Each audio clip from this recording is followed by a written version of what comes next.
episode ke-20 dengan judul Rembulan dan Matahari.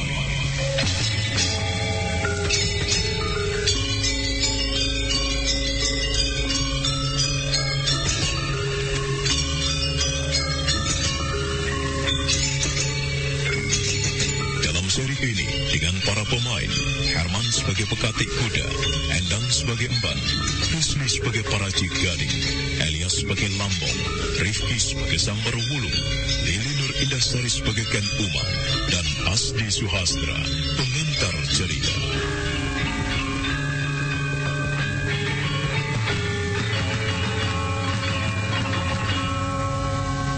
Ken Umang melangkah masuk ke dalam gedung pusaka. Ken Arok memandangi prajurit yang berdiri di depannya.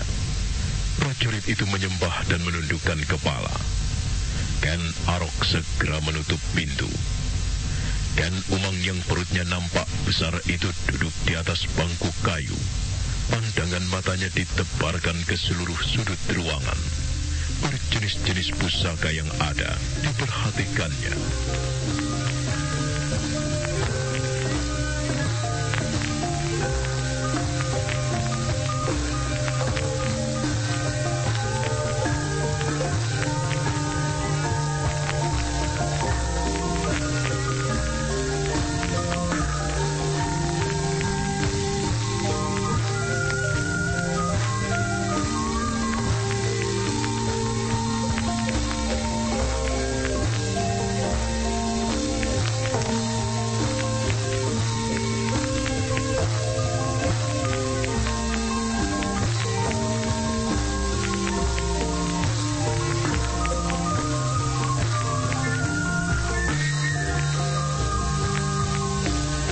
Sebenarnya kau kehendaki, Umang? Hamba, tuanku. Sebenarnya yang hamba kehendaki sekedar sebuah ketenangan batin. Semalaman hingga sore ini, Baginda tidak menengok hamba di Keputren. Jika tuanku berada di Keputren istri tua tuanku, mengapa tuanku berada di sana? Padahal istri tuanku itu tidak sedang berada di dalam istana, kembali ke Panawijen. Hamba merasa sedih sekali, tuanku. Lalu? Itulah sebabnya hamba memaksa diri memberanikan diri untuk menghadap tuanku. Setelah kau berhasil menghadap aku di sini, hamba cemas. Kau cemas kalau sampai aku terlena terlampau lama di Keputren Ken Dedes. Hamba, tuanku. Ken Umang, kalau kau ingin mengetahui apakah sebenarnya yang sedang bergejolak di dalam hatiku ini, aku berangan-angan tentang sebuah suasana yang menenteramkan. Betapa menyenangkan. Andai kata hubungan antaramu dengan Ken Dedes tidak perlu ada ketegangan. Betapa menyenangkan. Andai kata kau dan Ken Dedes bisa rukun, bersama-sama mengabdi kepadaku, mendampingi aku. Sehingga aku tidak perlu pusing menghadapi sikapmu maupun sikap Ken Dedes. Hingga dengan demikian aku bisa memusatkan segenap perhatianku ke dalam urusan negara. Bisakah kau mengerti, Ken Umang? Tuanku menyalahkan hamba. Aku tidak sedang mempersoalkan salah dan benar. Aku mempersoalkan kehendakku. Umang, kau lihatlah semua persoalan yang ada. Jangan hanya dengan menggunakan cara pandangmu sendiri. Kau sekarang sedang hamil. Demikian juga dengan Ken Dedes. Ia juga hamil. Tentu aku tidak menghendaki jika sampai terjadi orang-orang yang sedang membawa calon anak-anakku itu sampai terjadi hal-hal yang tidak baik. Akan tetapi, tuanku telah mulai berat sebelah. Benarkah demikian, Ken Umang? Aku berat sebelah. Benarkah penglihatanmu itu sudah menggunakan cara yang baru saja aku ajarkan? Yaitu jangan hanya dengan menggunakan cara pandangmu sendiri. Sebenarnya lah setelah aku timbang-timbang, ternyata kau banyak melakukan sesuatu yang kurang kau pertimbangkan. Lenyapnya Pangeran Pati dari dalam istana, sebagian adalah karena kau. Bagimu, Anusapati hilang mungkin merupakan sesuatu yang kau harapkan. Sesuatu yang bisa menyenangkan hatimu. Kau ingat bagaimana kau berusaha membunuh Anusapati dengan mengirim racun di dalam makanannya. Juga usaha yang kau pergunakan dengan mengubah orang yang mempunyai kemampuan menggunakan ilmu teluh. Jika Anusapati mati, maka kau tentu akan merasa senang sekali. Tetapi tidakkah kau sempat membayangkan betapa semua mata kemudian akan memandangku, Umang? Bukankah tuanku telah berjanji? Aku telah berjanji kepadamu untuk kelak anak keturunan mula yang akan menjadi raja menggantikan kedudukanku di Singasari ini. Tetapi hal itu tidak berarti kau bisa berbuat sesuka hatimu. Umang, kau istriku. Janganlah kau membuat cacat pada dirimu sendiri di mataku, yang pada akhirnya justru membuat aku kurang senang kepadamu.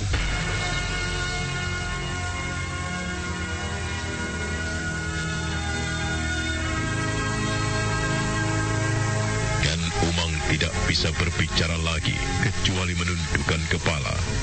Perempuan yang sedang hamil tua itu merasa sangat kecewa karena Sri Baginda ternyata menyalahkannya. Ken Umang berusaha menahan isak, namun butiran air mata itu akhirnya jatuh juga ke perutnya yang membesar. Ken Arok menghela napas panjang. Sudahlah, Ken Umang. Kembalilah ke keputraanmu lebih dulu. Tenangkan pikiranmu. Keadaan pikiran perempuan yang hamil sangat berpengaruh pada bayi yang akan dilahirkan. Sementara aku akan berada di sini. Biarlah hamba akan berada di sini, tuanku. Hamba merasa lebih tenang berada di sini bersama tuanku. Baiklah, Umang. Terserah kau. Malam larut di Panawijen yang tenang dan damai. Beberapa orang prajurit di bawah pimpinan Senopati Panengger yang mendapat tugas dari Baginda Singasari untuk mengawal Ken Dedes, menjaga ketenangan dan keamanan rumah Empu Purwa Surya Suci, orang tua Ken Dedes dengan sebaik-baiknya. Dan di tengah malam itu, para prajurit itu berloncatan ketika dari kejauhan terdengar derap kuda. Suara kuda, Senopati. Iya, aku juga mendengarnya. Bersiaplah kalian. Kita tidak tahu siapakah yang datang itu. Semuanya baris pendam, bersembunyi di balik semak-semak atau pagar. Bagaimana kalau ternyata orang berkuda yang sekedar lewat? Kalau sekedar lewat, biarkan saja. Matikan oncor di penapa itu. Ayo cepat. Ayo teman-teman, semuanya bersembunyi. Makin lama derap kuda itu terdengar semakin dekat. Bahkan hanya dari suara derapnya, para prajurit bisa menghitung bahwa yang datang hanya 2 ekor kuda. Para prajurit menjadi tegang ketika derap kuda itu tiba-tiba menghilang, tak terdengar lagi.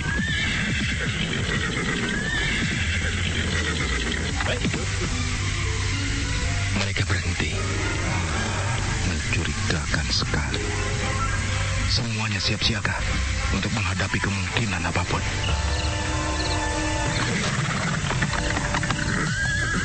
Kenapa berhenti di pos? Aku sedang mengingat-ingat. Di sebelah mana rumah Empu Purwa Surya Suci itu? Apakah kau merasa kita salah tuju? Tidak. Dulu aku pernah kemari karena ulah Senopati Narasinga yang tergila-gila pada Tuan Putri Ken Dedes, yang pada gilirannya menyeret kegilaan Senopati Banjarsari pula. Keduanya mati terbunuh. Benar-benar sebuah kematian yang sia-sia.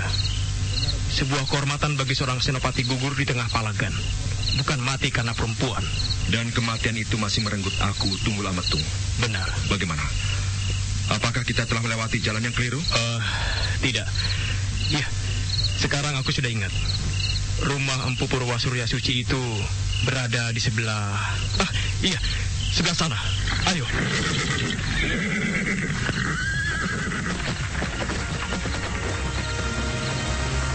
Serentak para prajurit yang berjaga-jaga itu mempersiapkan diri. Suara derap kuda yang semula menghilang terdengar lagi, meski tidak berderap kencang, semakin lama semakin dekat. Kilurah prajurit telah menyiagakan teman-temannya. Sementara Senopati Panengger, seorang senopati muda yang belum terlampau lama menduduki jabatan senopati di Singasari itu, segera meloncat menghadang di jalan dengan pedang yang telah dilolos dari sarungnya. Berhenti! Siapa kalian? Adi Senopati Panengger, kaukah itu? Kakang? Kakang Senopati Diposari? Iya, inilah aku.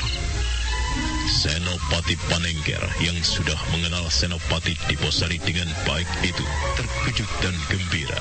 Demikian juga dengan para prajurit yang bertugas mengawal Kendedes. Semuanya kaget dan gembira. Beberapa saat lamanya, Senopati Diposari dan Rudra Bondo dikelilingi oleh para prajurit dan saling mengabarkan keselamatan masing-masing. Senopati Panengger kemudian membawa Senopati Diposari dan Rudra Bondo menyendiri. Kehadiran Kakang Diposari benar-benar mengejutkan. Sekaligus membuat aku bertanya-tanya. Mengapa Kakang Diposari menyusul kami ke tempat ini, Kakang? Sebelum aku jawab pertanyaanmu itu, aku ingin mengetahui bagaimana keadaan Tuan Putri Kendedes. Tuan Putri dalam keadaan baik. Tuan Putri yang kembali berada di kampung halamannya itu seperti menemukan kebahagiaannya kembali, Kakang. Tuan Putri terlihat gembira. Bisa disebut demikian. Oh, Lebih-lebih jika mengingat Tuan Putri saat ini sedang bersedih karena memikirkan keadaan putranya, Pangeran Pati Anusapati. Nah, aku sudah menjawab. Dan aku minta Kakang Diposari dan Tuan Rudra Bondo untuk menceritakan mengapa bisa muncul di tempat ini. kami baru saja melaksanakan sebuah tugas yang diberikan oleh Sri Baginda. Dalam perjalanan kembali ke Singasari, kami singgah kemari. Perintah apakah dari Sri Baginda itu, Kakang? Sayang sekali Adi Senopati Panengger. Aku tidak berhak menceritakan kepada siapapun. Lalu bagaimana Kakang Senopati Diposari bisa mengetahui bahwa Tuan Putri Kendedes berada di sini? Sri Baginda menceritakan keinginan Tuan Putri Kendedes yang menginginkan untuk pulang menengok kampung halamannya. Dan aku mempunyai perhitungan, Tuan Putri Kendedes telah berada di Panawijen. Nah, dugaanku itu ternyata benar. Iya. Maaf jika aku ingin mengetahui. Tuan Senopati Rudra Bondo nampaknya terluka. Benarkah dugaanku itu? Benar, Adi Panengger. Apakah terjadi sesuatu di perjalanan? Benar. Ada orang yang mencoba merampok kami. Namun kami bisa mengatasinya. Meski untuk itu, aku harus terluka. Rupanya perjalanan yang kau tempuh merupakan perjalanan yang melelahkan sekali, Kakang Diposari. Ya, kau benar Adi Panengger. Kami memang letih sekali. Maka tolong, izinkanlah kami beristirahat. Besok pagi saja kami akan menghadap Tuan Putri Kendedes. Tentunya tidak sekedar ingin beristirahat, bukan? Kakang Diposari dan Tuan Rudra Bondo tentunya juga lapar. Syukurlah kalau kau mengetahui hal itu. Baiklah, aku akan memerintahkan kepada seorang prajurit untuk menyiapkan makanan, Kakang. Maka demikianlah, Senopati Diposari dan Rudra Bondo segera membersihkan diri di Pakiwan dan kemudian beristirahat di barak perkemahan yang dibangun di halaman rumah Empu Purwa Surya Suci. Bintang-bintang gemerlapan di langit, waktu berada di tengah-tengah malam. Dua orang prajurit yang bertugas mengurusi masalah ransum segera menyalakan perapian untuk menanak nasi. Namun karena itu justru membangunkan Kendedes. Kendedes bangkit dari pembaringannya dan berjalan menuju ke bilik ayahnya. Tetapi rupanya sang empu sendiri juga terbang. Ayah. Ada apa, Dedes? Ayah mendengar suara di luar itu. Aku mendengarnya sejak tadi. Nampaknya ada tamu yang datang malam ini, Dedes. Dan prajurit itu menyiapkan makanan untuk tamu itu. Tamu? Iya, suara yang berkuda. Ayah, tolong ayah keluar untuk mengetahui siapa yang datang berkuda. Kalau memang diperlukan menjamu tamu yang baru saja datang, biarlah bibi yang menyiapkan makanan. Kasihan para prajurit itu. Mereka terlampau letih menempuh perjalanan. Baiklah, Kendedes. Aku akan keluar untuk mengetahui siapa yang datang.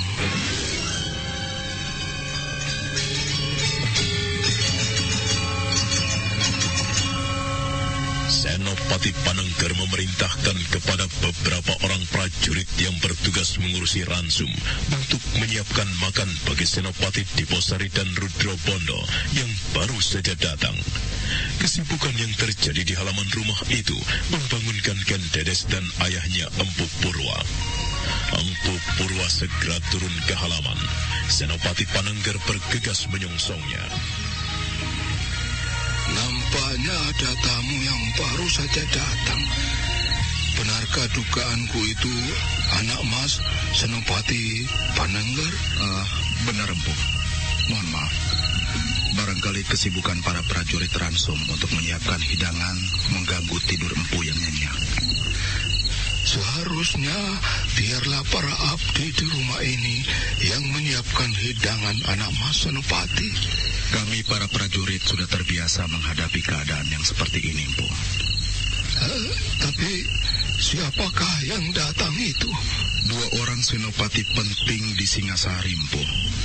Mereka adalah Senopati Rudrobondo dan Senopati Diposari. Oh, anak Mas Senopati Diposari. Benar, Empu. Apakah aku diizinkan untuk menemui mereka? Tentu, Empu. Empu Purwa adalah tuan rumah di sini. Tentu Empu Purwa.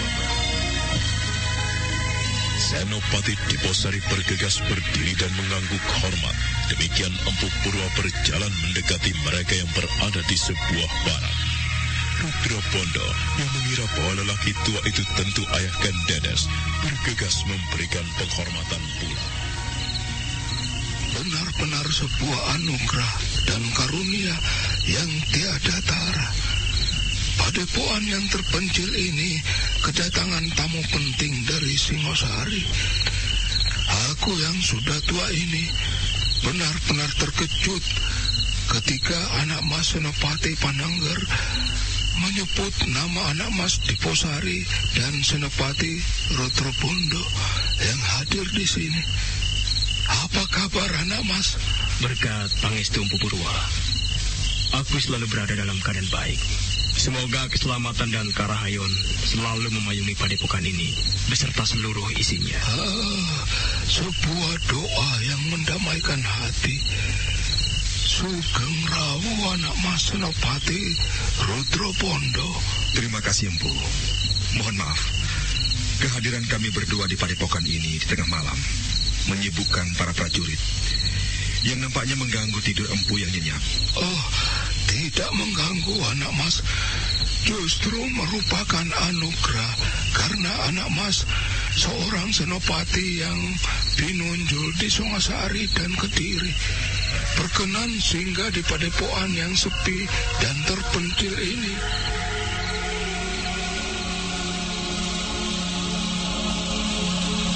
Maka demikianlah, dengan ramah Empu Purwa Surya Suci, mertua dari Raja Singasari, mempersilahkan kedua tamu yang datang di tengah malam itu dengan sebaik-baiknya. Empu Purwa kemudian justru memanggil seorang cantrik dan diberinya perintah untuk mengambil alih menyiapkan hidangan untuk Senopati Diposari dan Rudrobondo yang nampak keletihan. Setelah mempersilahkan untuk beristirahat sejenak, Empu Purwa segera masuk ke dalam rumah, memberitahu Kendedes. Benarkah ada tamu yang datang, Ayah? Benar, Kendedes. Siapa? 2 orang senopati penting dari Singosari. Senopati Rudrobondo dan Senopati Diposari. Oh, Kakang Senopati Diposari. Benarkah, Ayah? Benar. Apakah mereka mendapat perintah dari Sri Baginda untuk menyusulku kemari? Mereka tidak menyebutnya, Kendedes. Aku akan menerima mereka, Ayah. Barangkali ada sesuatu yang sangat penting yang akan disampaikan kepadaku.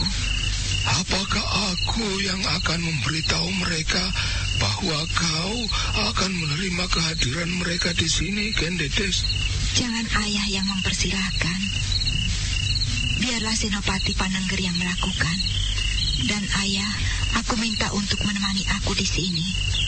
Maka demikianlah, Senopati Panengger kemudian mempersilahkan kepada Senopati Diposari dan Rudropondo untuk menghadapkan Dedes. Diposari dan Rudropondo bergegas menuju bagian dalam dari pendopo padepokan yang sederhana itu. Kedua senopati itu beringsut dan bersamaan menyembah pada Ken Dedes yang duduk di atas sebuah kursi yang sederhana. Sebuah lampu ublik yang menyala dengan dukungan minyak lemak dan minyak jarak mencoba menerangi ruangan yang temaram dan suram itu. Kedatanganmu mengejutkanku, Kakang Senopati Diposari. Hamba, tuanku. Hamba berdua mohon ampun jika kehadiran hamba berdua telah mengganggu ketenangan Tuan Putri. Apakah Tuanku Sri Baginda telah memerintahkan sesuatu kepadamu? Hamba, Tuan Putri. Kehadiran kami berdua di padepokan ini bukan karena mendapatkan perintah dari si Baginda, akan tetapi karena kehendak kami berdua sendiri yang ingin menengok keadaan Tuan Putri Ken Dedes di Panawijen. Sebenarnya lah Tuan Putri, kami berdua baru saja turun dari Gunung Kelut melaksanakan perintah dari Sri Baginda untuk melarung keris. Dalam perjalanan kembali ke Singasari, kami sengaja melewati padepokan ini. Melarung keris di Gunung Kelut? Hamba, Tuan Putri. Keris apa yang dilarung di puncak Gunung Kelut itu? Salah satu keris milik Sri Baginda, buatan Empu Gandring, Tuan Putri. Pandangan mata Ken Dedes tidak berubah. Begitu sejuk dan tenang mendengar jawaban dari Senopati Rudropondo. Namun di dasar hati Ken Dedes sebenarnya bergolak sesuatu.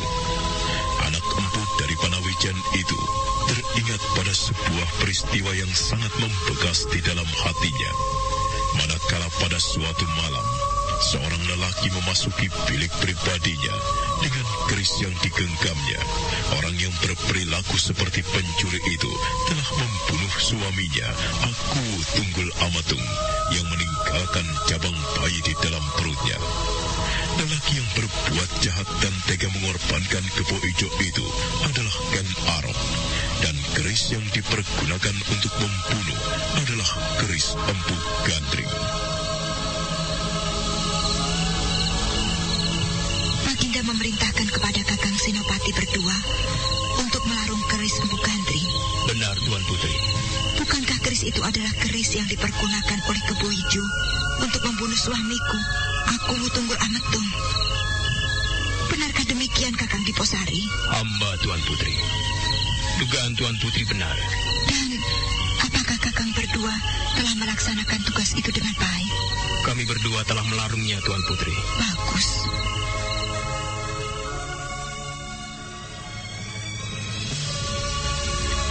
Senopati Diposari dan Rudropondo saling melirik. Terlampau sulit bagi kedua senopati itu untuk menebak perasaan macam apa sebenarnya yang sedang bergolak di dalam dada Ken Dedes.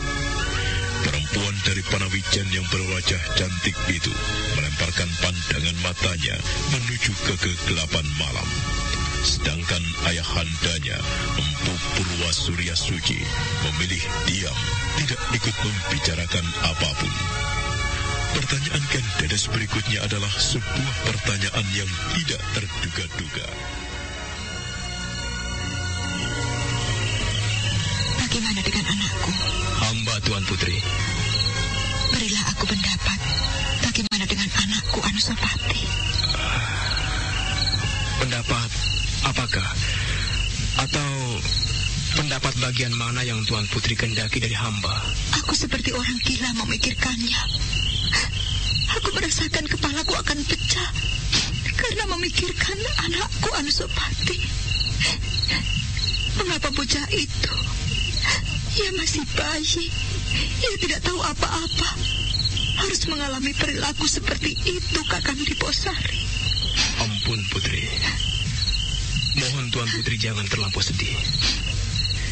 Sebenarnya dalam perjalanan hamba berangkat mendaki Gunung Kelut untuk melarung keris Empu Gandring, kami berdua telah singgah di padepokan Dandang Kendaga. Hamba berdua telah mendapat jaminan dari Sang Panembahan bahwa Pangeran Pati Anusapati berada dalam keadaan baik. Tidak kekurangan satu apapun, Tuan Putri. Iya, apa yang dikatakan oleh Adi Diposari itu benar, Tuan Putri. Jangan terlampau cemas memikirkan Pangeran Pati. Aku ingin anakku itu kembali kepadaku, Kakang Senopati Diposari. Dan aku akan mengasuhnya di sini, di padepokan ini. Disinilah ia harus aku besarkan, bukan di dalam istana Singosari. Aku berasal dari desa Panawijen ini. Aku tidak milik kedudukan apapun di Singosari. Aku lebih senang memilih untuk kembali ke tempat asalku ini. Biarlah Ken Umang yang menemani Baginda. Biarlah aku yang mengalah. Aku hanya anak seorang empu. Disinilah seharusnya aku berada.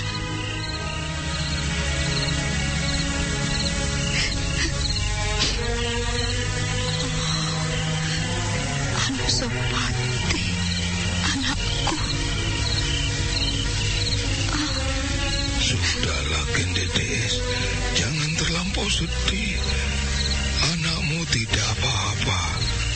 Anak Mas Senopati Diposari telah membawa kabar yang baik untukmu. Cucuku Pangeran Pati berada dalam keadaan sehat. Endapkan perasaanmu. Kasihan bocah itu, Ayah. Ia masih bayi.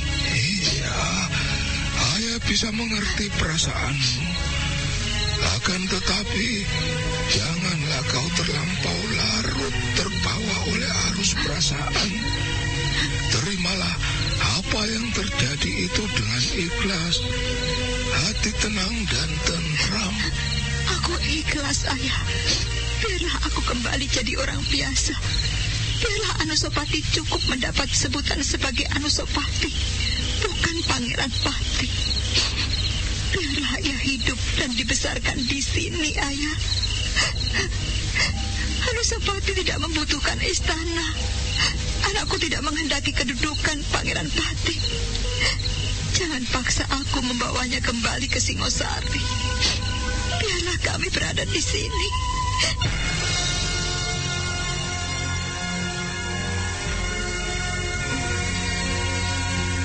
Di dalam hati, baik Diposari maupun Rudra Bondo merasa tidak sependapat dengan keinginan Ken Dedes. Karena hal itu akan memberikan peluang yang semakin besar kepada Ken Umang untuk berbuat sesuka hatinya. Namun baik Diposari maupun Rudra Bondo tidak melahirkan isi hati itu ke dalam ucapan. Disimpannya gejolak itu rapat-rapat di dalam dadanya.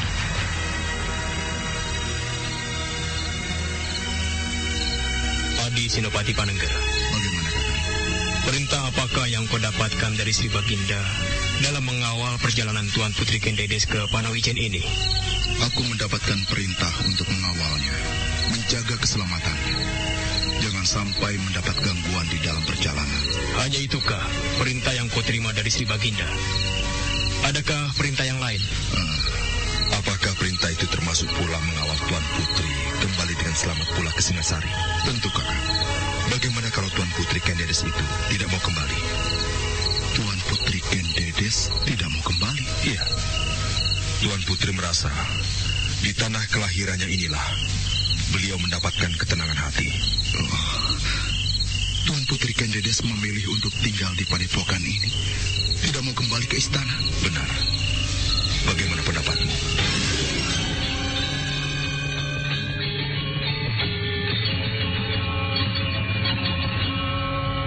Senopati Panengger terkejut mendengar pertanyaan itu. Senopati Panengger bahkan sampai harus menggeser duduknya untuk mendapatkan keyakinan atas apa yang baru diucapkan oleh Senopati Diposari dan Rudra Bondo, bahwa Ken Dedes tidak berkeinginan kembali ke Singasari adalah hal yang tidak pernah terbayangkan sebelumnya dan tentu sangat merepotkan. Bagaimana, Adi Senopati Panengger? Aku tidak pernah membayangkan sebelumnya, Kakang.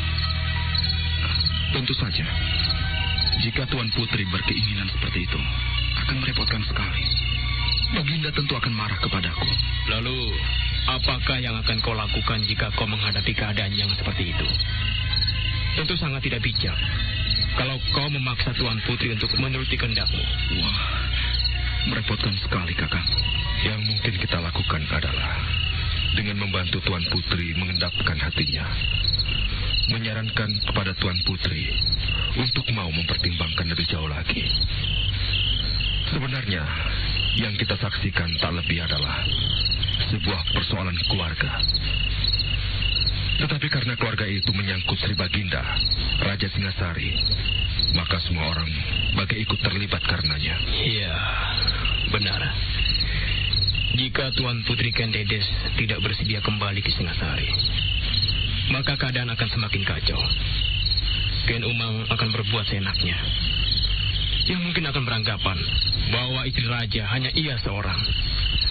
Bahkan Ken Umang akan mempengaruhi Baginda untuk mengangkatnya sebagai Garwa Prameswari atau Permaisuri. Jika Ken Umang diangkat menjadi Permaisuri, maka dengan sendirinya anak yang lahir dari rahimnya akan menjadi Pangeran Pati.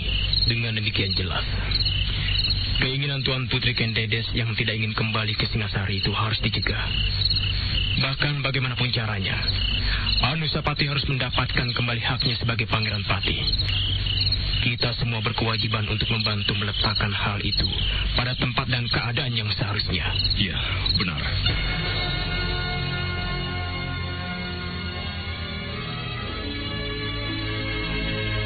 Sang waktu terus beranjak berlalu. Saat yang ada dipergunakan oleh Diposari dan lebih-lebih Rudra Bondo yang terluka untuk beristirahat sebaik-baiknya setelah mereka mengalami keletihan dan penat yang luar biasa karena memanjat tingginya Gunung Keluh. Namun manakala pagi tiba, mereka tidak sampai harus kedahuluan sinar matahari untuk membersihkan diri.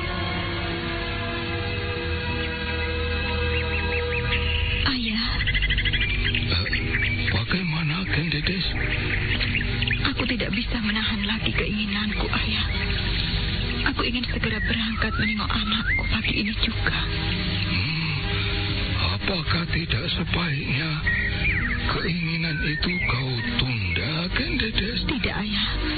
Aku tidak sabar lagi. Izinkan dan berilah aku berkat Pangestumu. Aku akan membawa segenap prajurit yang mengawalku untuk pergi ke kaki Gunung Gangsir. Sebenarnya lah, alasan kepergianku meninggalkan kepada Baginda untuk menengok kampung halaman ini adalah sebuah cara agar aku bisa pergi ke Gunung Gangsir. Aku akan membawa Anusapati pulang. Dan untuk selanjutnya, izinkan aku tinggal bersama ayah di sini. Aku tidak mungkin kembali ke istana, di mana di sana terdapat bahaya yang akan mengancam anakku. Sebenarnya, ayah akan mengatakan bahwa kau telah bersuami, Kendedes. Telah ada orang yang memiliki hak atas dirimu. Orang itu bukan lagi ayahmu. Sebaiknya kau harus mempertimbangkan kembali keinginanmu itu. Apa yang kau lakukan itu tidak menyelesaikan masalah, Kendedes. Tetapi, apakah aku harus membiarkan anakku berada di dalam bahaya? Apakah ayah tega cucu ayah diintai setiap waktu untuk dibunuh? Ayah, bermula aku adalah gadis dari Panawijen. Maka biarlah aku kembali ke asalku di Panawijen. Aku tidak perlu merasa canggung dan aneh dengan asal muasalku, karena aku pernah menjadi istri seorang Akuwu dan bahkan seorang raja. Tidak, ayah. Aku tidak akan kembali ke istana lagi. Aku akan kembali tinggal bersama ayah di sini. Baiklah, Kendedes. Keinginanmu pergi ke kaki Gunung Gangsir untuk menjemput Anusapati cucuku. Ayah memberimu pangestu.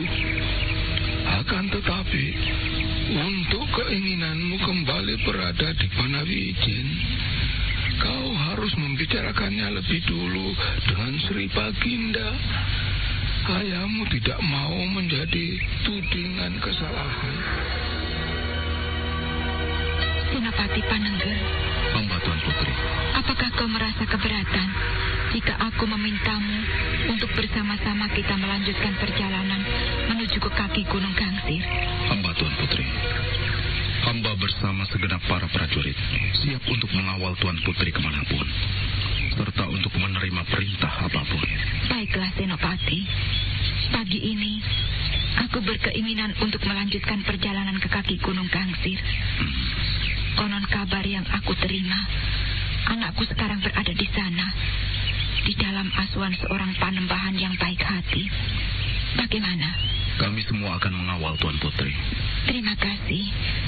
Dan bagaimana denganmu Kakang Senopati Diposari dan Rudro Bondo? Hamba Tuan Putri.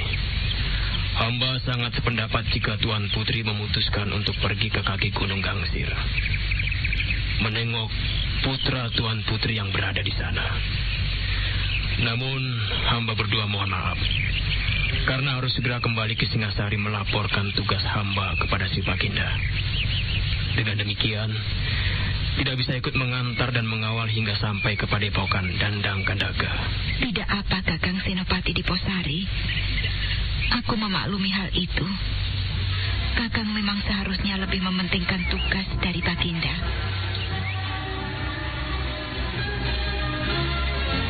Maka pada pagi hari itu pula sesaat setelah Ken Dedes yang diiringi sekelompok prajurit di bawah pimpinan Senopati Panengger berangkat menuju ke kaki Gunung Gangsir, Rudro Bondo dan Diposari juga meminta diri kepada Empu Purwa Surya Suci untuk melanjutkan perjalanan kembali ke Singasari. Sang waktu terus bergerak mengiringi rombongan Senopati Panengger yang mengawal sebuah kereta kuda menuju ke Gunung Gangsir dan juga mengiringi Diposari dan Rudro Bondo yang menuju ke Singasari. Hingga tidak terasa, seharian waktu telah lewat dan sore berikutnya pun datang. 2 ekor kuda yang ditunggangi kedua senopati pinilih itu bergerak memasuki gerbang kota raja. Beberapa orang prajurit yang mengenal kedua senopati itu melambaikan tangannya.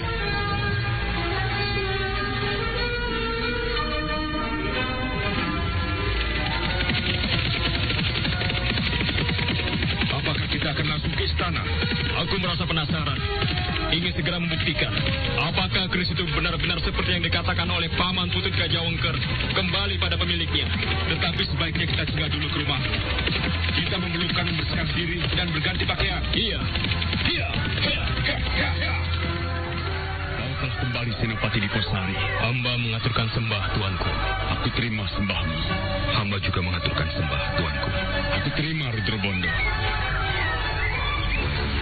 Senopati Diposari dan Rudro Bondo telah berada di Paseban dalam istana.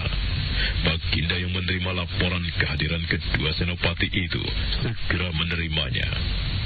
Rudro Bondo dan Diposari berdebar-debar. Jantung mereka serasa menggeletar di saat akan melaporkan hasil perjalanan mereka. Diposari melirik ke pinggang Sri Rajasa. Namun Baginda Singasari itu ternyata tidak mengenakan sebuah keris.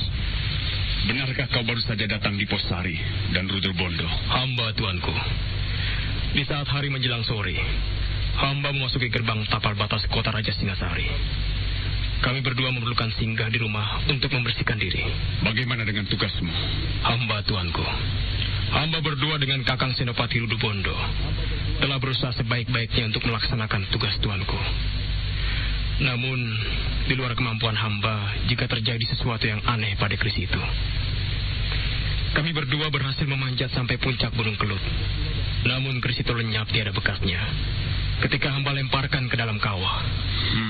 Benar apa yang dikatakan oleh Adi Diposari, Tuanku. Keris itu raib menjelang menyentuh permukaan kawah, meninggalkan asap kekuning-kuningan. Kapankah peristiwa itu terjadi? Kemarin, di saat tengah hari, Tuanku. Sebuah kejadian yang aneh. Sama anehnya dengan ketika kemarin siang, keris itu tiba-tiba sudah berada di pangkuanku. Senopati Diposari dan Rudra Bondo terkejut mendengar jawaban dari rajanya. Dengan demikian terjawab sudah teka-teki yang selama ini menggoda mereka. Ternyata benar, seperti yang telah dikatakan oleh Putut Gajah Wengker yang menyusul ke kaki Gunung Kelut. Ternyata keris itu memang mempunyai jiwa dan kehendak. Keris yang dibuang ke kawah gunung itu ternyata kembali kepada pemiliknya. Senopati Diposari dan Rudra Bondo diam menunggu.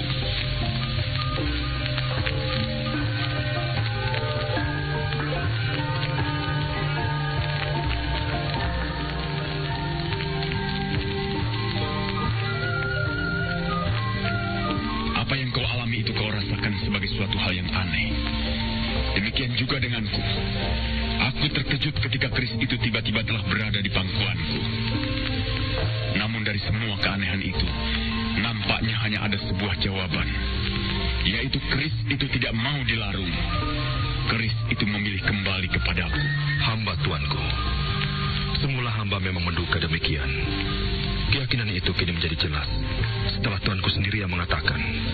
Kenapa dengan lenganmu, Rudra Bondo? Hamba terluka karena ulah dua orang begal yang berusaha merebut keris itu, tuanku. Begal? Mencoba merebut keris itu? Benar.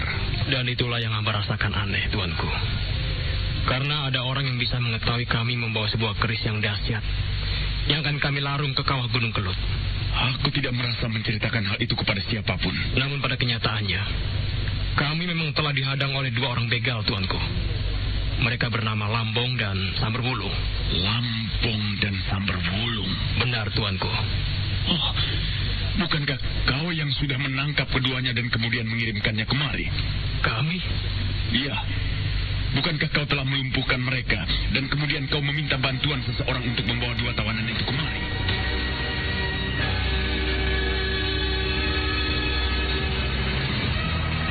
Diposari dan Rudra Bondo terkejut. Mereka saling pandang. Baginda segera tahu bahwa kedua senopatinya itu kebingungan karena tidak merasa melakukan. Baginda mengangguk-anggukan kepala. Apakah kalian tidak merasa melakukan itu? Hamba tuanku, kedua orang itu melarikan diri. Kami tidak berhasil menangkapnya. Adalah aneh jika kemudian ada orang yang membawa kedua orang itu ke istana dan mengatakan kami berdualah yang telah menangkap mereka. Nampaknya ada sesuatu yang telah terjadi pada kalian.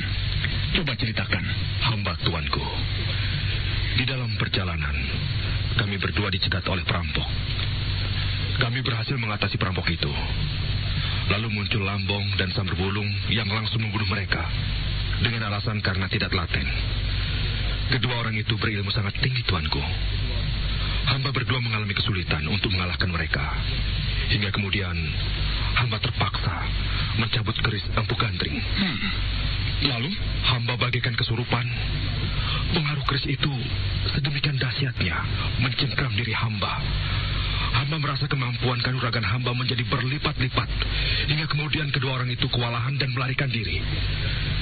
Pengaruh luar biasa dari keris itu hampir saja membuat hamba lupa diri. Hamba nyaris membunuh Adi Diposari. Kenapa? Hamba dipengaruhi sedemikian rupa oleh keris itu. Seolah-olah keris itu harus menghirup darah. Demikian ia keluar dari warangkanya. Namun untunglah, pada saat itu muncul seseorang yang mencegah perbuatan hamba. Meski dengan cara melukai lengan hamba ini. Apa yang dilakukannya? Dan siapa orang itu? Orang itu melempar pisau pada lengan hamba, tuanku. Orang itu mengenakan jubah berwarna merah.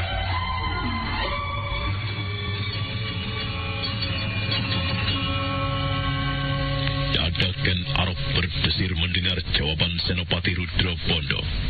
Bagaimanapun juga, sosok berjubah merah yang ia kenal dengan baik siapa sebenarnya orang yang berada di belakang jubah itu, membuat jantungnya serasa berpacu lebih kencang.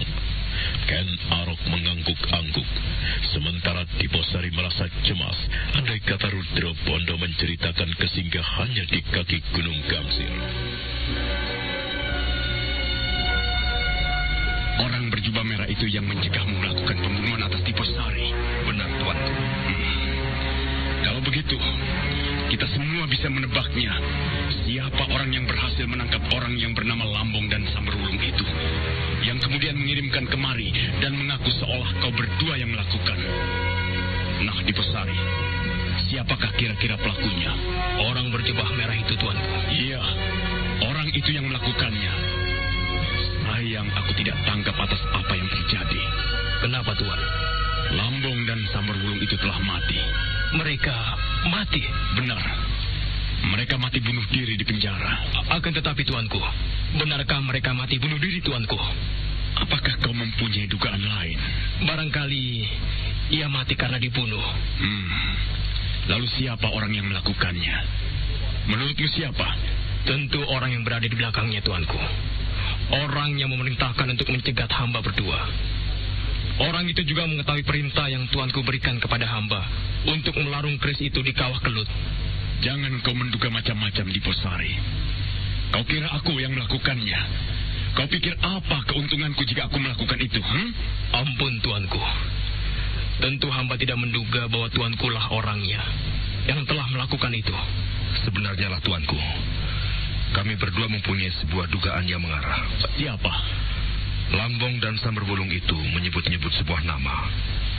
Mereka menyebut nama Kakang Aji sebagai orang yang memerintahkan mereka melakukan pencegatan pada kami berdua untuk merebut keris Empu Gandring.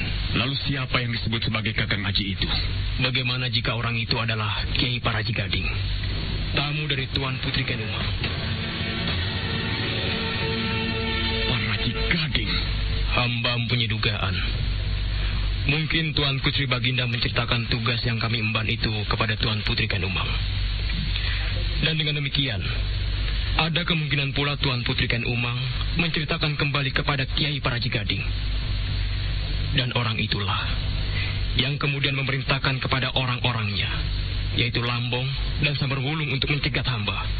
Nampaknya orang berjubah merah itu tahu persis bahwa orang yang berada di belakang kedua orang itu berada di dalam istana. Itulah sebabnya kedua orang itu dikirimkan kemari. Dan tampaknya pula kedua orang itu dibunuh adalah untuk menghilangkan jejak. Jangan sampai kedua orang itu bisa diperas keterangannya. Nah, demikianlah, tuanku. Masuk akal. Tetapi aku tidak merasa menceritakan apapun kepada siapapun tentang tugas yang kalian bawa itu.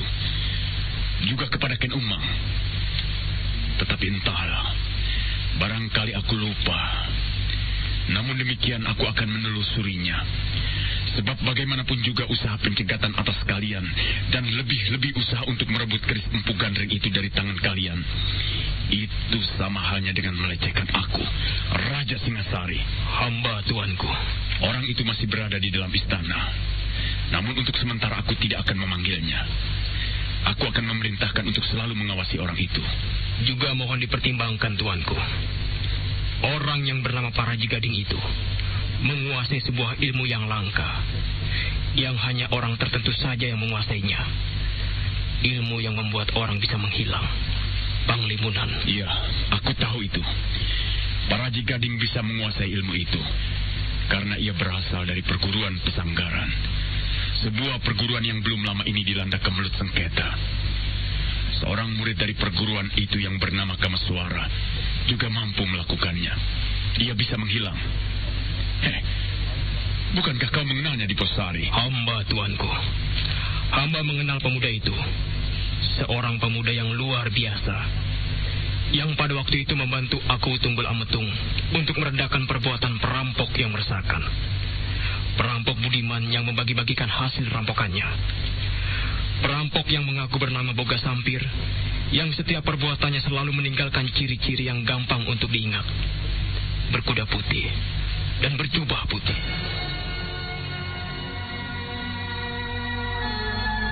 Ken Arok, Raja Singasari itu tersenyum.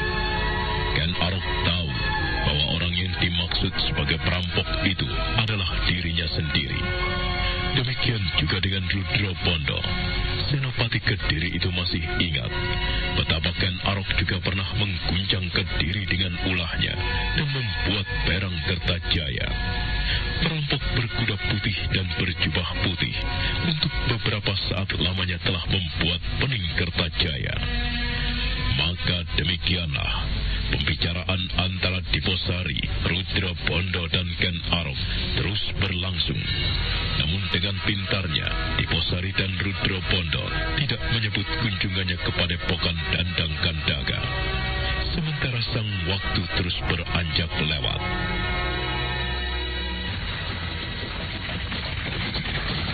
Menjelang senja, iring-iringan para prajurit yang mengawal Ken Dedes harus berhenti karena di depan sebuah sungai menghalang.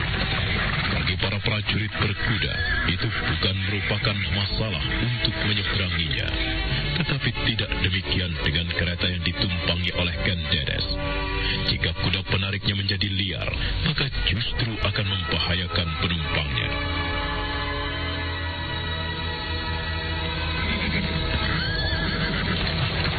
Ampun, Tuan Putri. Ada apa, Senopati Panengger? Kita terhalang oleh sebuah sungai. Apakah tidak mungkin diseberangi? Hamba Tuan Putri, tentu bisa. Namun hamba mohon Tuan Putri berkenan untuk kami tandu menyeberangi sungai. Sementara para prajurit akan berusaha membawa kereta menyeberang. Terserah apa yang kau anggap baik, Senopati Panengger.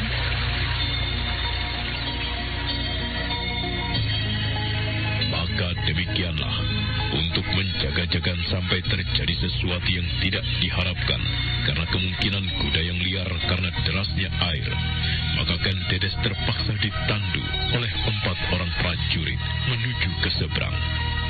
Beberapa orang prajurit menyeberangkan kereta sambil menenangkan kuda penariknya. Usaha itu akhirnya berhasil.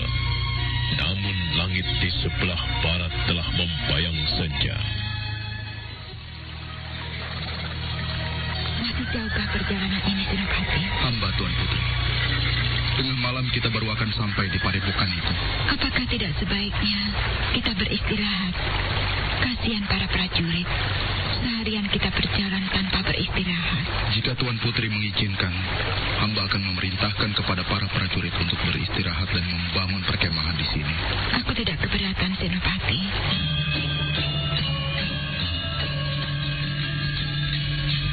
Dengan cepat, senja berubah menjadi petang dan kemudian jatuh pada pelukan malam. Senopati Panengger memerintahkan kepada para prajurit untuk berjaga bergiliran. Nampak 5 orang prajurit berjalan hilir mudik sambil memperhatikan suasana dengan cermat. Ken Dedes beristirahat pada sebuah barak kemah yang didirikan di dekat perapian. Sementara para prajurit yang bertugas mengurusi ransum mempersiapkan makanan untuk semua prajurit yang ada. Dan waktu pun terus bergerak.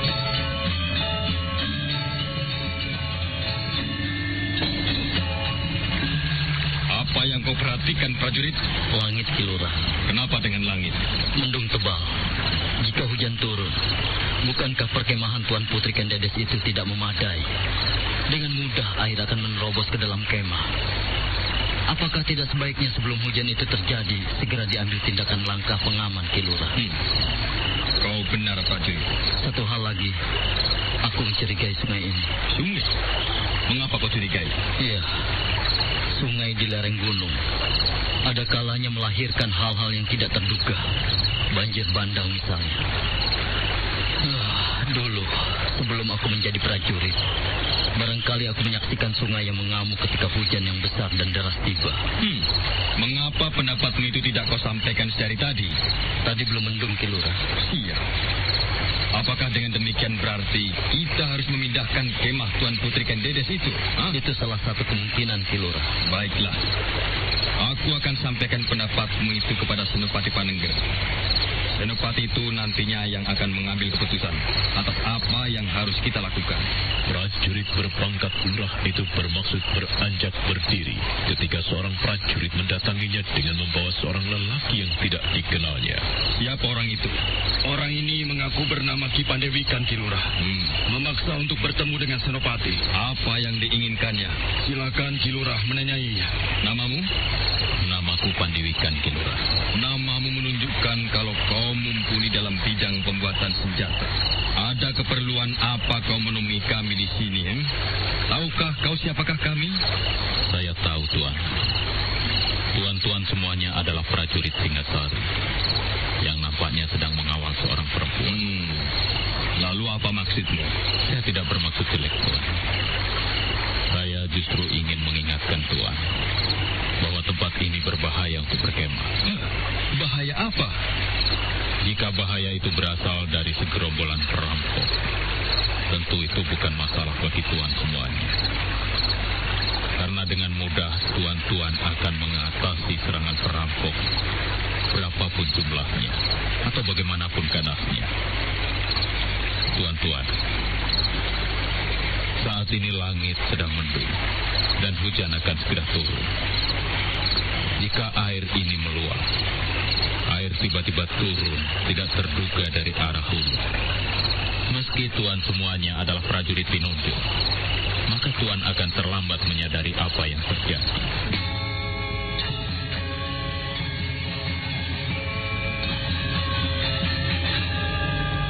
Lurah prajurit itu mengangguk-angguk. Di wajahnya tidak nampak sama sekali rasa tersinggung. Yang ada justru tatapan yang menyiratkan ucapan terima kasih. Ki Lurah itu kemudian menoleh kepada prajurit yang belum lama juga membicarakan kemungkinan itu kepadanya. Perhitungan prajurit berpangkat rendah itu ternyata benar adanya. Orang yang berbaik hati memberikan peringatan bernama Pandewikan itu dipersilahkan untuk menunggu sejenak. Lurah prajurit itu kemudian bergegas menemui Senopati Pananggar. Dan tidak berapa lama kemudian, lurah prajurit itu telah kembali bersama Senopati Pananggar.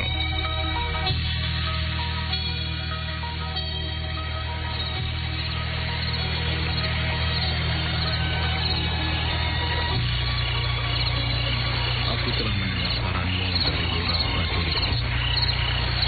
Tetapi ulang, aku ingin mendengarkan sendiri darimu. Sebenarnya lah Tuan Senopati, saya menyarankan agar Tuan Senopati bersama para prajurit pindah dari tempat ini. Jika hujan turun, sangat berbahaya. Air bah yang turun sanggup menghanyutkan batu sebesar gajah sekalipun. Terima kasih untuk saranmu itu, Kisanak Pandewikan. Menurut pendapatmu, di manakah tempat yang aman untuk kami?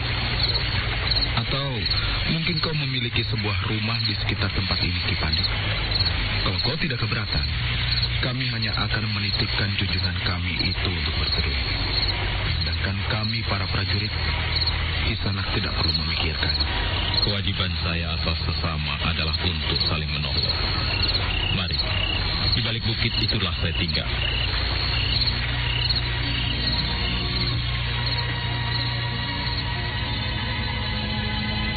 Maka demikianlah, Senopati Pananggar yang kemudian memperhatikan keadaan, menimbang tempat itu memang berbahaya untuk mendirikan perkemahan. Mendung semakin tebal, oncor yang dinyalakan bahkan tidak sanggup untuk menerangi tempat itu. Kilat yang kemudian disusul dengan ledakan petir mendorong Senopati Pananggar untuk segera mengambil tindakan.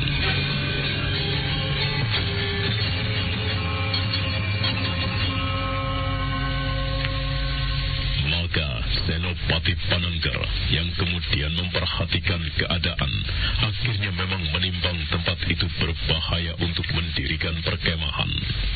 Mendung semakin tebal, oncor yang dinyalakan bahkan tidak sanggup untuk menerangi tempat itu. Kilat yang kemudian disusul dengan ledakan petir mendorong Senopati Pananggar untuk segera mengambil tindakan.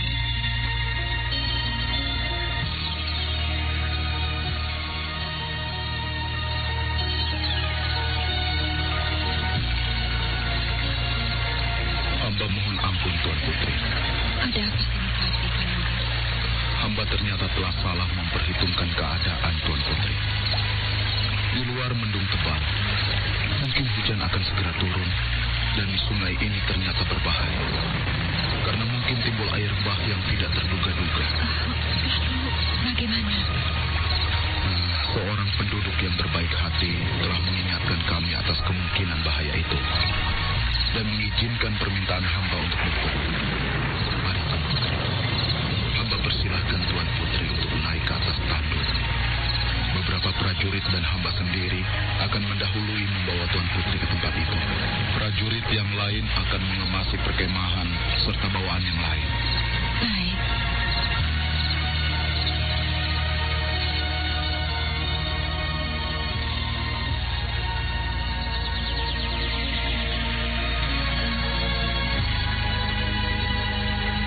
Dengan langkah bergegas, para prajurit yang dipimpin langsung oleh Senopati Panengger itu membawa tandu yang berisikan Dedes menuju ke rumah Pandewikan. Pandewikan mempersilahkan tamu-tamunya untuk masuk ke dalam rumah dengan ramah. Seorang gadis yang cantik berada di pintu butulan, memperhatikan tamu-tamu yang datang, dan gadis itu kemudian menutup pintu. Tatapan gadis itu membuat dada Senopati Panengger sempat berdesir.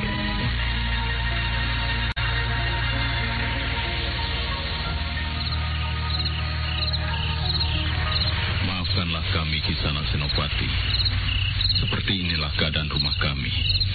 Rumah penduduk desa yang tentu berbeda dengan penduduk kota. Tidak apa, Kisana Pandewikan. Kau tak perlu merasa rendah diri. Rumah yang kau sebut sederhana ini telah memberi kesempatan kepada kami untuk berteduh. Bukan saya bermaksud ingin tahu urusan orang lain. Kalau Tuan Senopati berkenan mengizinkan saya mengetahui, siapakah sebenarnya Tuan Senopati ini? Dan siapakah Tuan Putri ini? Biar aku yang menjawab, Kakang Senopati Panengger. Silakan, Tuan Putri. Namaku Sekar Kinanti, Kiai. Aku istri seorang tumenggung di Singosari. Aku dalam perjalanan untuk pergi ke Gunung Gangsir. Bukankah benar arah yang sedang kami tempuh? Kami sedang menuju ke Gunung Gangsir. Sebuah kehormatan yang luar biasa yang saya terima. Karena ternyata malam hari ini, istri seorang tumenggung berkenan singgah di gubuku yang sederhana ini. Benar kata Tuan Putri. Arah yang Tuan Putri tempuh bersama segenap prajurit menuju ke Gunung Gangsir. Iya, suamiku sedang sakit, Kiai.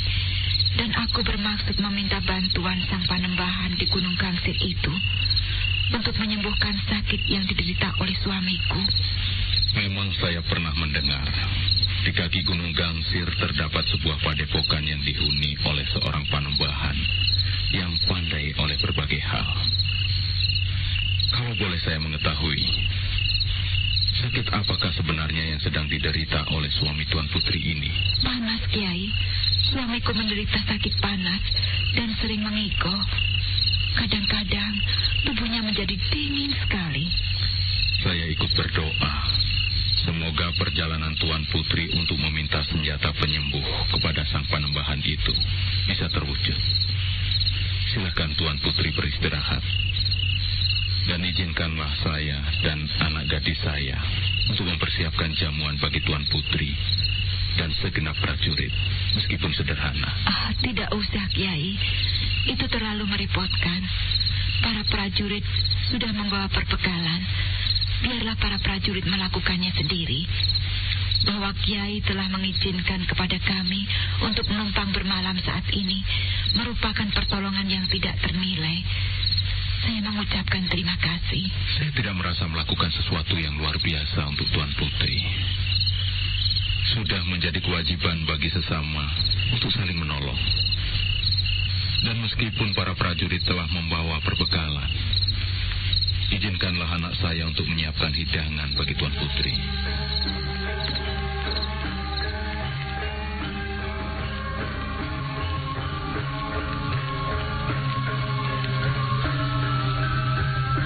Dedes yang mengaku bernama Sekar Kinanti itu tidak bisa mencegah keinginan Kiai Pandewikan untuk menjamu mereka. Pandewikan kemudian meninggalkan para tamunya ke ruang di bagian belakang. Hanya sesaat kemudian, hujan turun dengan derasnya.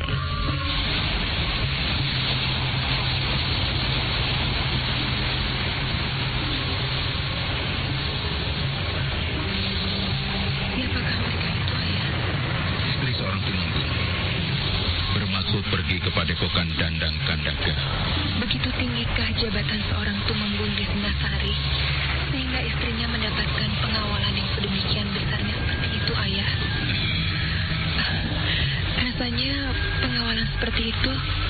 ditujukan kepada istri seorang raja.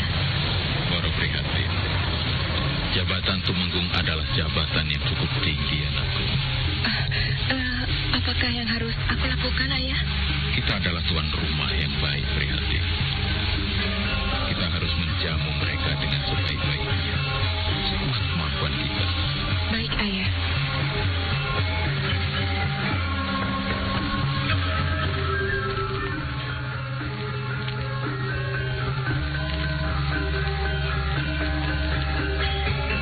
Malam itu, dalam hujan yang turun dengan deras, para prajurit berteduh di dalam pendopo rumah Kiai Pandewikan.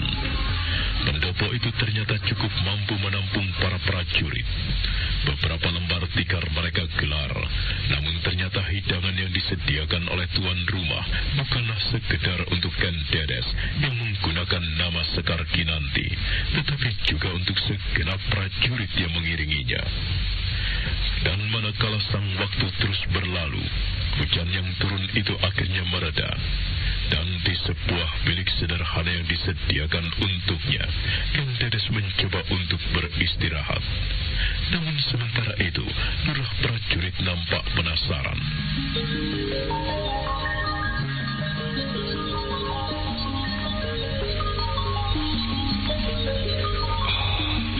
Aneh sekali. Aku merasa sudah pernah bertemu dengan orang yang bernama Pandewikan itu. Aku yakin, sangat yakin. Tetapi di mana? Siapa dia? Lurah prajurit yang mengiringi perjalanan Ken Dedes itu mencoba memeras ingatannya. Tetapi lurah prajurit itu menjadi jengkel sendiri karena tidak berhasil menemukan jawabnya. Kepada Senopati Pananggar ditumpahkannya rasa penasarannya itu.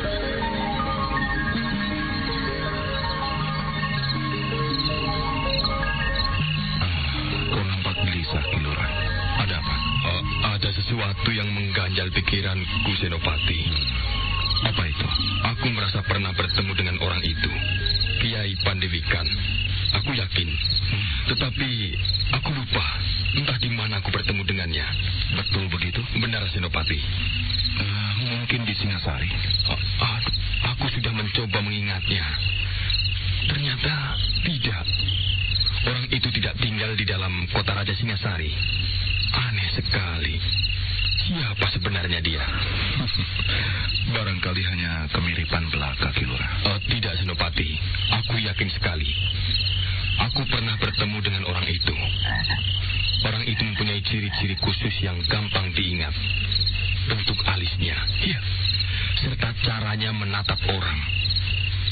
Senopati, tidakkah Senopati merasakan bahwa sebenarnya pandangan mata orang itu menyimpan wibawa yang cukup besar?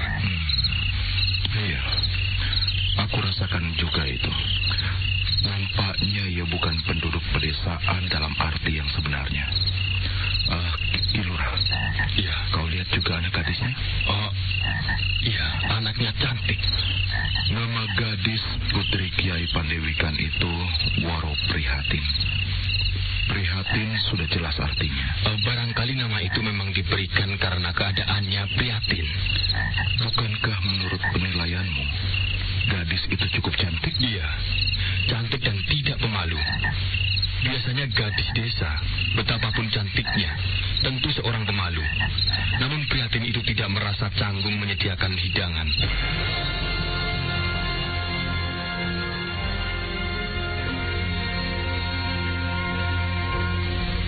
Namun ternyata bukan hanya lurah prajurit itu saja yang digoda oleh keadaan serupa. Seorang prajurit yang lain termangu sendirian. Prajurit itu berusaha memeras ingatannya, dan betapa sulitnya dia menemukan jawabnya.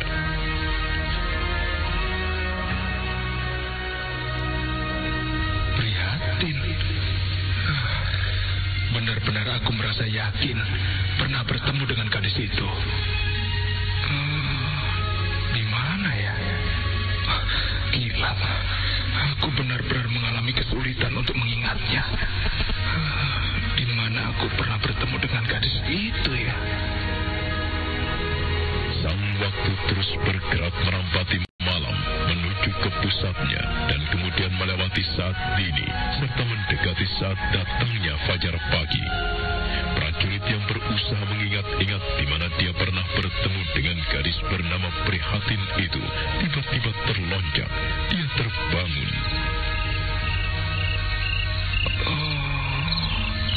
Jagat Dewa Batara, ingat aku sekarang. Ingat aku, Yang Batara Agung. Aku pernah melihat gadis itu di Kediri. Iya, di Kediri.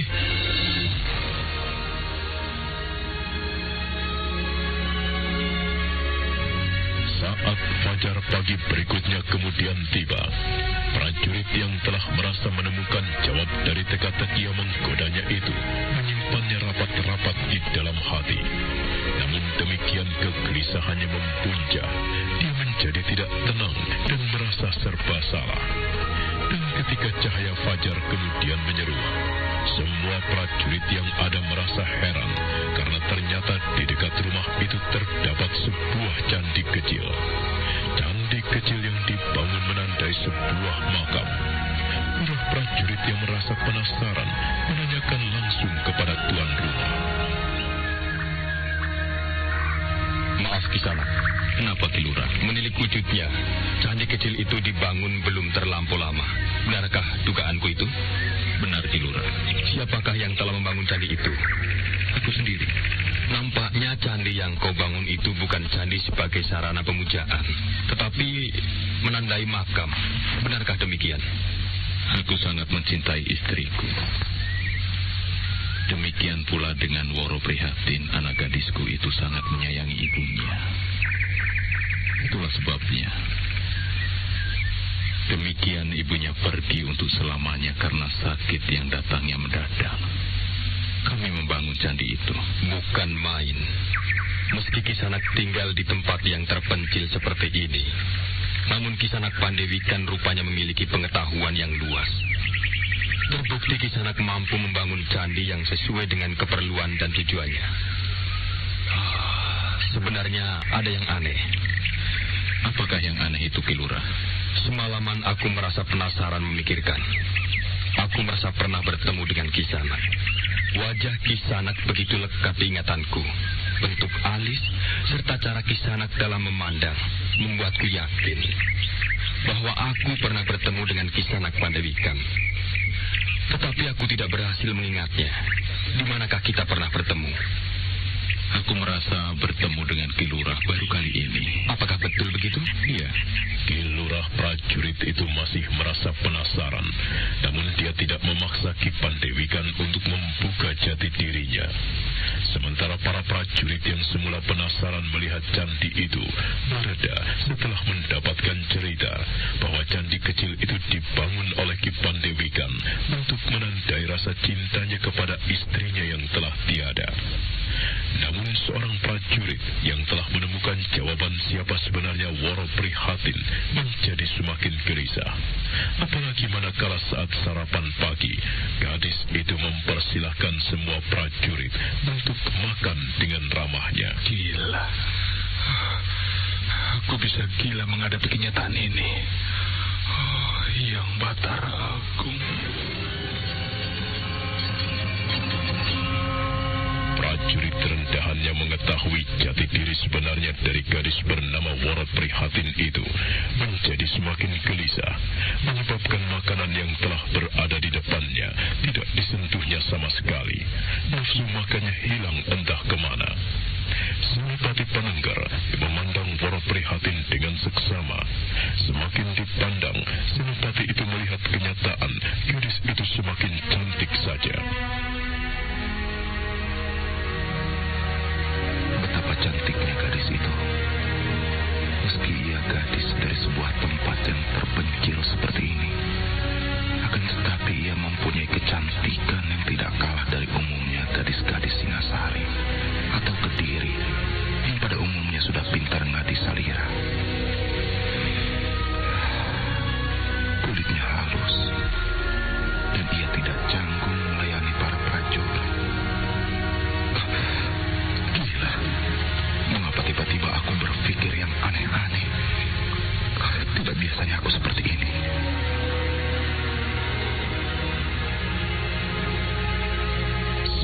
Senopati Panengger memandang Woro Prihatin dengan tatapan yang terkesima. Senopati itu tidak sadar jika apa yang dilakukannya itu justru menjadi perhatian para prajuritnya. Di antara prajurit itu ada yang tertawa cekikikan dan ada pula yang berdehem. Woro Prihatin bukannya tidak tahu dia diperhatikan oleh Senopati Panengger, tetapi dia berpura-pura tidak mengetahuinya. Dan pada saat makan pagi itu selesai, Senopati Panengger justru menjadi gelisah. Lurah prajurit bawahannya, namun berusia lebih tua itu, tanggap atas apa yang bergolak di dalam dada Senopati itu. Lurah prajurit itu melangkah mendekatinya.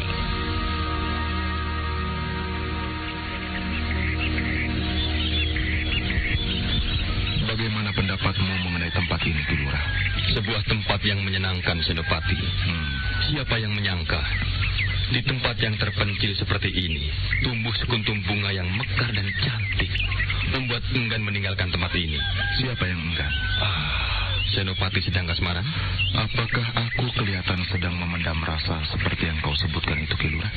Aku sudah tua, Senopati. Aku sudah mempunyai 2 orang istri dan 8 orang anak. Meski dalam jabatan keprajuritan, aku berada di bawahmu. Akan tetapi di dalam pengalaman, makan asam garam kehidupan, aku tentu lebih berpengalaman. Aku mempunyai 2 istri, kakak beradik yang kedua-duanya kuperistri sekaligus. Aku mempunyai 8 anak dari mereka. Itulah kelebihan pengalamanku. Ki Lurah, kau mempunyai saran untukku? Pasangan yang sesuai. Siapa yang kau sebut sebagai pasangan yang sesuai itu, Ki Lurah?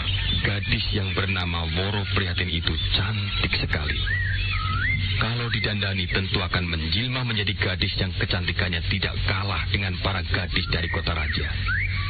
Kemudian lelaki yang berhasil menjadi jatuh keramanya adalah Senopati Panengger. Prajurit yang masih muda, namun telah menjabat sebagai seorang senopati. Kau jangan sekedar mengolokku, Ki Lurah. Beri aku pendapatmu. Jika senopati menginginkannya, mengapa keinginan itu tidak disampaikan sekarang saja? Apakah menurutmu itu patut, Ki Lurah? Tentunya bukan pengikat yang resmi. Waktu yang senopati miliki terbatas. Sebentar lagi Tuan Putri Kendedes tentu memerintahkan untuk segera melanjutkan perjalanan kembali. Jadi bagaimana? Gunakan waktu yang ada untuk berbincang-bincang dengannya. Berilah isyarat secara tersamar bahwa senopati menyenanginya dan berkeinginan untuk kelak mengajaknya hidup bersama. Alasan apa yang harus aku gunakan, Ki Lurah? Jambu di sebelah rumah berbuah lebat-lebatnya. Senopati bisa menemui gadis itu untuk meminta beberapa butir atau dengan alasan untuk meminjam galah. Lalu bagaimana dengan para prajurit itu? Mereka akan aku perintahkan untuk bersiap-siap. Baiklah. Barangkali ini merupakan pekerjaan yang paling gila dari pekerjaan yang pernah aku kerjakan. Namun aku akan melakukannya.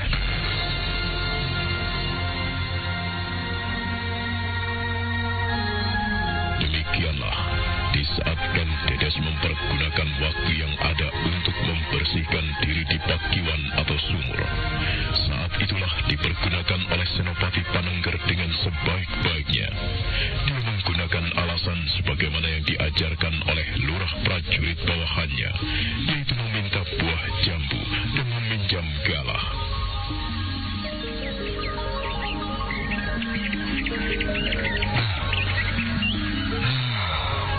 Tempat ini menyenangkan.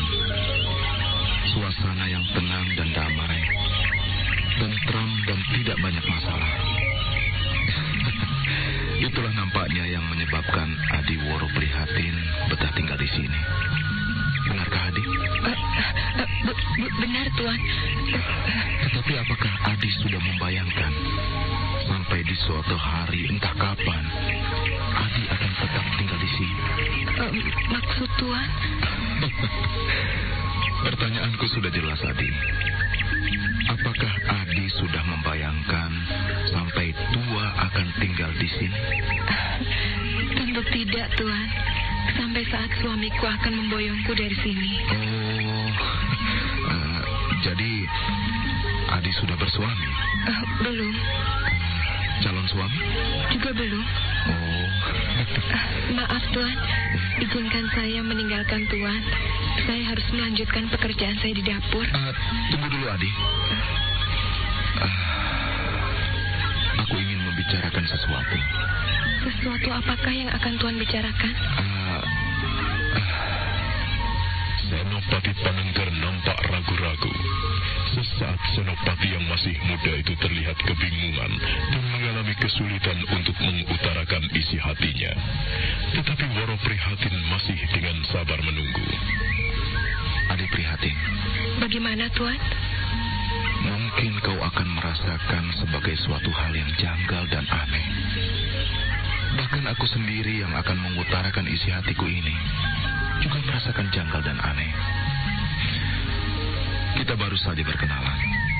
Belum genap sehari semalam. Tetapi aku merasa ada sesuatu yang sangat mendesak dan serasa menyesakkan dadaku untuk segera aku keluarkan. Begini, Adi. Maksudku begini. Bagaimana Tuan? Mungkin terlalu cepat. Tetapi kelak aku akan datang lagi untuk melengkapinya dengan tata cara yang berlaku, Adi. Barangkali saya yang terlampau bodoh dan belum mengerti dengan apa yang sebenarnya Tuan maksudkan. Adi Prihatin, jawablah. Mungkin hanya dengan anggukan kepala. Atau kalau kau menolak, menggelenglah. Bagaimana kalau aku ingin mengajakmu untuk hidup bersama mengarungi hidup ini, Adi?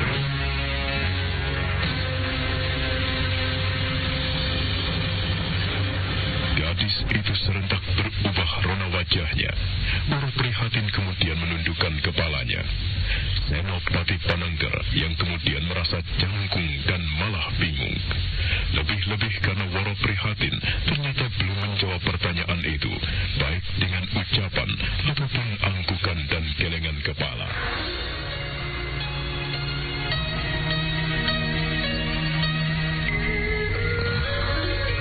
Bagaimana, Adi? Kalau kau keberatan, menggelenglah, Adi.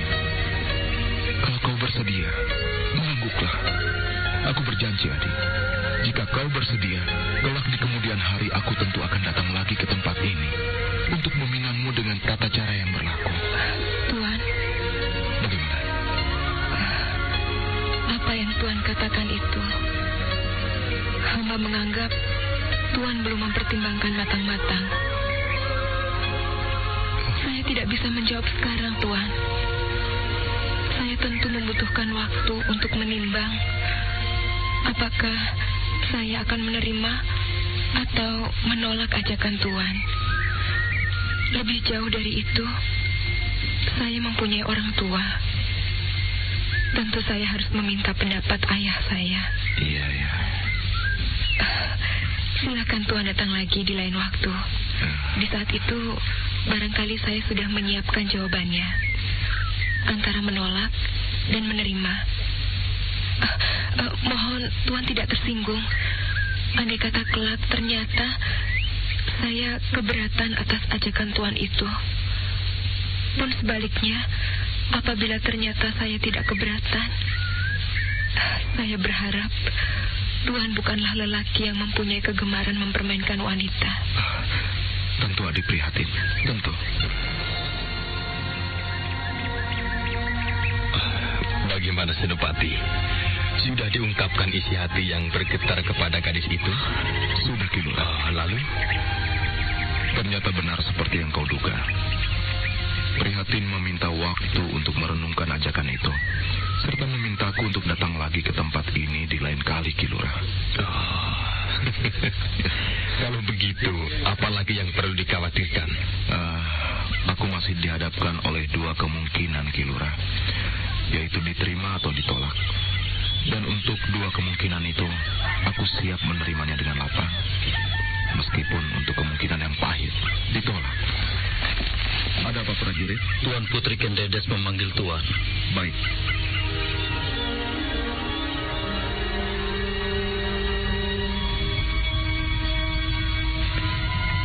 siap untuk menerima perintah Tuan Putri? Aku telah siap untuk melanjutkan perjalanan lagi Senopati Panengger. Kalau begitu silakan Tuan Putri berpamitan kepada Kiai Pandewikan. Hamba akan memerintahkan kepada segenap prajurit untuk bersiap-siap berangkat. Baik.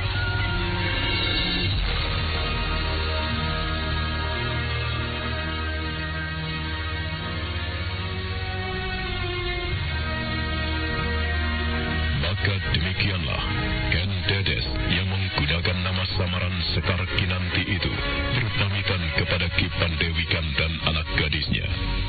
Dengan ramah pula, Ki Pandewikan menyalami semua prajurit satu persatu. Jantung Senopati Panengger berdebur manakala berpamitan pada Woro Prihatin. Dan tidak lama kemudian, rombongan itu telah bergerak menuju arah kaki Gunung Gangsir.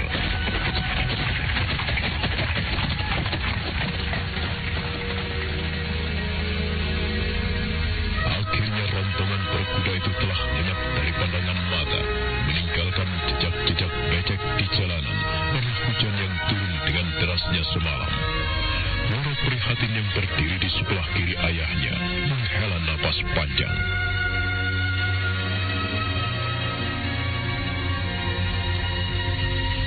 Ayah. Bagaimana Prihatin? Apakah ayah percaya perempuan itu benar-benar istri seorang tumenggung, ayah? Tidak.